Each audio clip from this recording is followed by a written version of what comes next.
شروع اللہ کے بابرکت نام سے جو بڑا مہربان نہایت رحم کرنے والا ہے۔ السلام علیکم ورحمۃ اللہ۔ میں ہوں آپ سب کا ہوسٹ اور دوست محمد حسنین۔ پروگرام رمضان رہنما، جس میں ہم آپ کے لیے لے کر آتے ہیں حقیقت پر مبنی ایسے واقعات جو کہ اس جدید دور میں بھی ہم سب کے لیے مشعل راہ ہیں۔ تو ہمیشہ کی طرح میں آج آپ کے لیے ایک ایسا واقعہ لے کر آیا ہوں جو کہ ہمارے لیے بہت زیادہ فائدہ مند۔ تو چلیں ہم اپنے پہلے واقعے کی طرف بڑھتے ہیں۔ ایک دفعہ جب حضور صلی اللہ علیہ وآلہ وسلم ایک جگہ سے گزر رہے تھے تو وہاں پہ انہوں نے دیکھا ایک ہرن بندھی ہوئی تھی۔ تو ہرن نے ایک ایسا اشارہ کیا کہ حضور پاک صلی اللہ علیہ وآلہ وسلم اس کے پاس آئے۔ تو اس ہرن نے اسے حضور پاک صلی اللہ علیہ وآلہ وسلم کو کچھ بتانے کی کوشش کر رہی تھی، اور یہ بتایا اس ہرن نے کہ آپ مجھے پلیز چھوڑ دیں، مجھے جانا ہے، میرے بہت چھوٹے چھوٹے بچے ہیں، میں نے انہیں دودھ دینا ہے اور میں واپس آؤں گی۔ تو حضور صلی اللہ علیہ وآلہ وسلم نے فرمایا کہ اگر تم نہ آئے تو کیا؟ تو اس ہرن نے حضور پاک صلی اللہ علیہ وآلہ وسلم کو بتایا کہ اگر میں نہ آئی تو مجھے آپ پکڑ بھی سکتے ہیں، اور اس کے ساتھ ساتھ میں جہنم میں جاؤں گی، جس طرح کے سارے انسان جائیں گے، اور جس طرح کے سارے انسانوں کو جنت اور جہنم ملے گی، تو مجھے آپ جہنم میں بھیج دینا۔ تو حضور پاک صلی اللہ علیہ وآلہ وسلم جاتے ہیں اور اسے کھول دیتے ہیں۔ وہ ہرن جلدی سے بھاگتی ہے اور وہ چلی جاتی ہے اور پہاڑوں میں گم ہو جاتی ہے۔ تھوڑی دیر بعد جب حضور پاک صلی اللہ علیہ وآلہ وسلم دیکھتے ہیں تو وہ ہرن واپس آ رہی ہوتی ہے۔ اس طرح بھاگ کر وہ اچانک سے وہاں پر آتی ہے، تو حضور پاک صلی اللہ علیہ وآلہ وسلم انہیں باندھ دیتے ہیں۔ پھر تھوڑی دیر بعد وہ اصحابی جس نے اسے پکڑا ہوا تھا وہ آ گئے۔ تو حضور پاک صلی اللہ علیہ وآلہ وسلم سے انہوں نے پوچھا کہ حضور پاک صلی اللہ علیہ وآلہ وسلم آپ یہاں پہ کیسے؟ تو حضور پاک صلی اللہ علیہ وآلہ وسلم نے جواب میں فرمایا کہ اس ہرن کو آپ چھوڑ دو۔ تو ہرن بہت ہی زیادہ خوش ہوئی اور وہ جلدی سے بھاگتے ہوئے واپس پہاڑوں میں چلی گئی۔ تو اس سے آپ نے ضرور کچھ نہ کچھ سیکھا ہوگا۔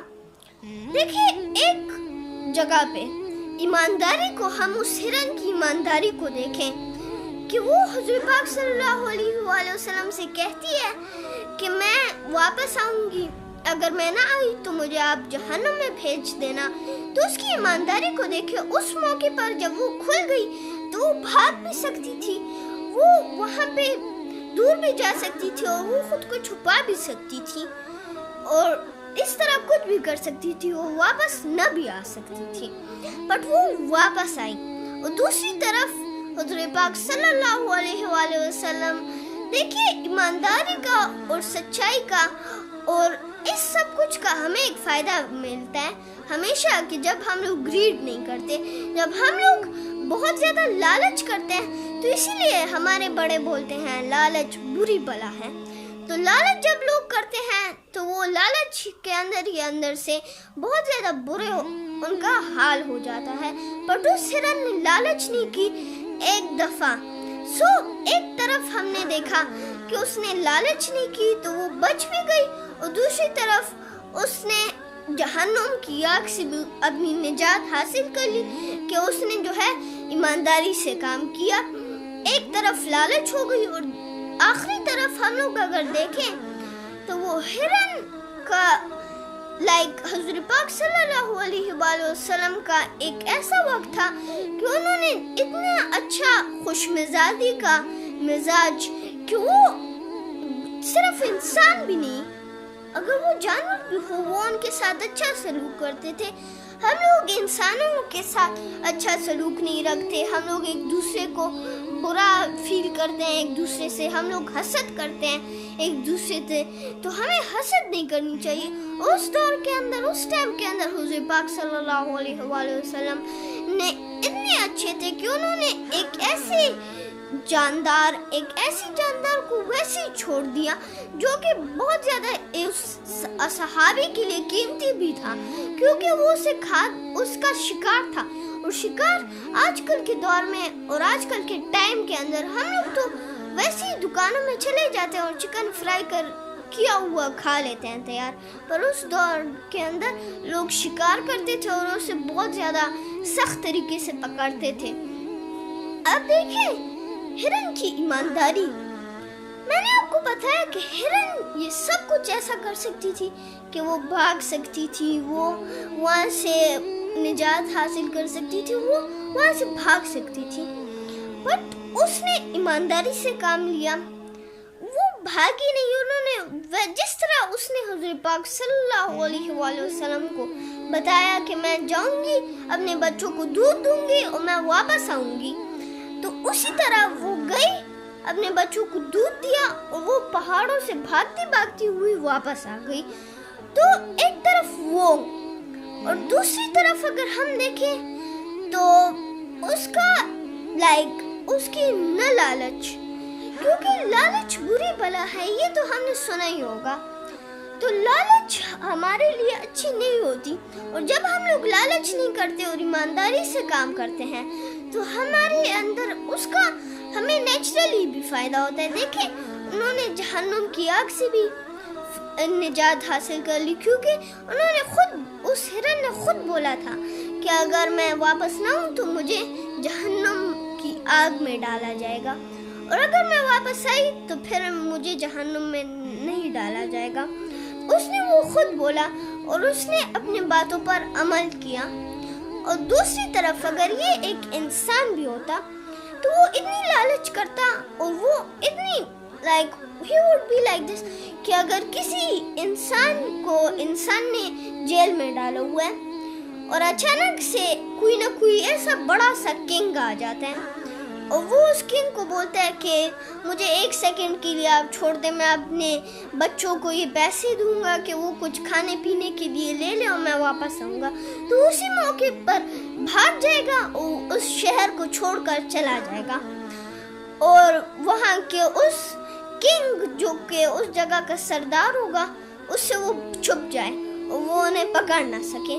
تو وہ اس جگہ سے یا اگر اس ٹائم کی بات کریں تو اس قبیلے سے وہ چلے جاتے اس جگہ سے اور وہ جو ہے دور جاتے. بٹ دیکھیں اس ہرن نے بھی اتنی ایمانداری سے کام لیا اور لالچ نہیں کی، تو اسی لیے اس کا فائدہ ہوا اس کے اندر. تو اسی لیے لالچ بری بلا ہے، جو کہ میں نے بھی ایکسپیرینس کی ہے جب میں لالچ کرتا تھا. اور اگر کوئی بھی ایسا لالچ کرے تو اس کے ساتھ برا ہی ہوتا ہے. دیکھیں میرے ساتھ 5 ٹافیاں تھیں اور میری بہن کے ساتھ 6. تو یہ میں آپ کو ویسی ایگزامپل دے رہا ہوں کہ میں اپنی بہن کو بولتا ہوں کہ آپ مجھے بدلے میں 1 ٹافی دے دیں، اسے ہم آدھی کر لیں گے. تو 5 میرے ساتھ، 5 آپ کے ساتھ اور آدھی ہم دونوں کے ساتھ. سو 5.5 and 5.5 ہم سب کے ساتھ ہو جائے گی. تو یہ لالچ کہلاتی ہے. تو ہماری بہن اس کے ساتھ اگر وہ چھوٹی ہو تو ایسا کوئی بھی طریقہ ہو سکتا ہے. ایسا بھی ہو سکتا ہے کہ اچانک سے ہمارے فادر آ جائیں، وہ بہت ساری ٹافیاں لے کر آئیں، وہ مجھے 5 دے دیں اور اس سے بدلے میں 10 دے دیں. ایسا بھی ہو سکتا ہے. بٹ اگر ہم لوگ اپنی لالچ کو پیشنس دے کر ہم لوگ بیٹھیں اور اپنی ٹافیاں کھائیں اور اپنے حال پر شکر اللہ تعالیٰ کا ادا کریں، تو ایسا بھی ہو سکتا ہے کہ ہماری بہن ہمیں دیکھ کر اگر کوئی بھی اس کا بھائی ہو تو اسے دیکھ کر بولے کہ یہ لے لیں بھائی، یہ آپ کا ہو گیا. تو ایک طرف وہ ہوا اور ایک طرف حضور پاک صلی اللہ علیہ وآلہ وسلم تو ویسے ہی اتنی بڑی ہستی ہیں. تو اس کے بارے میں تو میں آپ کو یہ بتانا چاہوں گا کہ دیکھیں حضور پاک صلی اللہ علیہ وآلہ وسلم ویسی بہت بڑی ہستی ہیں. تو اگر ہم لوگ دوسری طرف دیکھیں وہ بہت ہی زیادہ اچھے تھے اور ایک ایسے انسان تھے، ایک ایسے صدیق، ان کو صدیق بھی کہا جاتا تھا. ان کو جو ہے بہت سارے ایسے نام لیے جاتے تھے جو کہ ان کی اچھے پن کے، ان کے اچھے ایٹیٹیوڈ کے بارے میں بتایا جاتا تھا کہ اگر وہ کسی ایسے اپنے دشمن کے سامنے بھی ان کے ساتھ ایک دن بھی گزار لیں تو وہ دشمن ان کے اچھے اخلاق کی وجہ سے مسلم بن جائے گا، مسلمان بن جائے گا۔ تو اسی طرح وہ بوڑھی عورت کا واقعہ بھی ہے، میں آپ کو وہ بھی سناتا ہوں کہ وہ بوڑھی عورت تھی جو کہ حضور پاک صلی اللہ علیہ وآلہ وسلم کو راستے میں ملی، تو انہوں نے کہا کہ a young person, a youngster, آپ مجھے پلیز میرے یہ سارا سامان مجھے لے لیں، پتہ نہیں میرا مزدور کدھر گیا۔ تو وہ سارے راستے پر جا رہی تھی، تو وہ بوڑھی عورت انہیں کہہ رہی تھی کہ لوگ تو بولتے ہیں کہ ایک بہت بڑا جادوگر نیا آیا ہے، وہ جادو کرتا ہے اور وہ خود کو نبی کہلاتا ہے، تو وہ اس کے پیچھے بہت برا بول رہی تھی، حضور پاک صلی اللہ علیہ وآلہ وسلم کے پیچھے۔ تو آخر کے اندر جب وہ بڑھیا آئی تو اس نے بولا کہ اپنی مزدوری تو لیتے جاؤ، پر حضور پاک صلی اللہ علیہ وآلہ وسلم نے فرمایا کہ نہیں، مجھے مزدوری نہیں چاہیے۔ تو پھر اس بوڑھی عورت نے پوچھا کہ چلو اپنے نام تو بتاتے جاؤ۔ تو جب حضور پاک صلی اللہ علیہ وآلہ وسلم نے جواب میں فرمایا کہ میں وہی محمد ہوں جس کے پیچھے تم سارے راستے میں برا بھلا کہہ رہی تھی، اسی جادوگر کہہ رہی تھی، تو وہ اسی جگہ پر ان کے سارے سامان ان کے ہاتھ سے ایسے گر گئے، وہ ایسے سرپرائز ہو گئی کہ یہ کیا، اتنا اچھا اخلاق، یہ کیسا ایک مذہب ہوگا کہ اس کا انسان اتنا پیشنٹ ہو، اس کا انسان اتنا اچھا ہو کہ میں نے اتنا برا بھلا کہا، اس نے مجھے کچھ تک نہیں بولا۔ اگر یہ ہمارا میرے کوئی بہن یا بھائی کو بھی میں ایسا کچھ بتا دیتی تو وہ ہنگامہ مچا دیتا۔ اس دور میں بات کروں، بٹ مسلم وہ پھر اس کے اخلاق کی وجہ سے مسلم بن گئی۔ اس طرح بہت سے واقعے ہیں، بٹ ابھی ہمارے ساتھ ٹائم کم ہے، تو واقعے تو میں آپ کو بتاؤں گا، دل تو کر رہا ہے کہ سارے واقعے بتا دوں، بٹ پھر یہ باقی کے دنوں میں کیا کریں گے، تھک جائیں گے، ویسے ہی بس بیٹھے رہیں گے۔ تو چلو کچھ آج کے لیے رکھ دیتے ہیں، آج کا کام آج کر لیتے ہیں، کل کا کام کل کریں گے، آج کا کام کل پہ نہیں چھوڑنا اور کل کا کام آج پہ نہیں رکھنا۔